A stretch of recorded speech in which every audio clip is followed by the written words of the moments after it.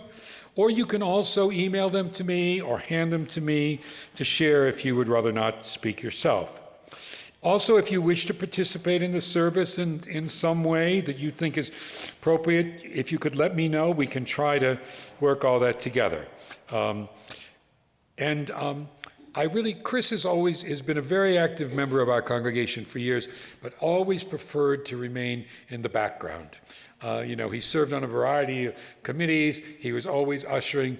So I hope that we, can come out and share this time of memory for him. Like I said, he wasn't the biggest profile person, but he was an important person in our fellowship. So I really do hope that all of you who can will be here next Thursday at 2 to take part in that.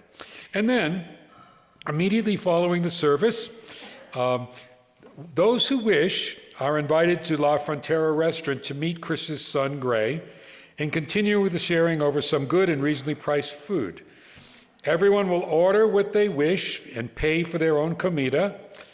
And the memorial gathering the one here will also be available in Zoom so that some other members of Chris's family can join, or some of you who can't come, who may be on Zoom, we'll send out a link on Thursday. If you think, Ellie's going to kind of just give La Frontera a count of who might be coming. If you think and know now that you plan to go to that gathering to have comida with Chris's family and continue the stories, can you raise your hand? Yeah. 1, 2, 3, 4, 5, 6, 7, 8, 9, 10, 11, 12, 13, 14, 15, 16, 17. We got about 20, Ellie. And if you haven't made up your mind, it's just so they can let La Frontera know that what might be coming. Okay.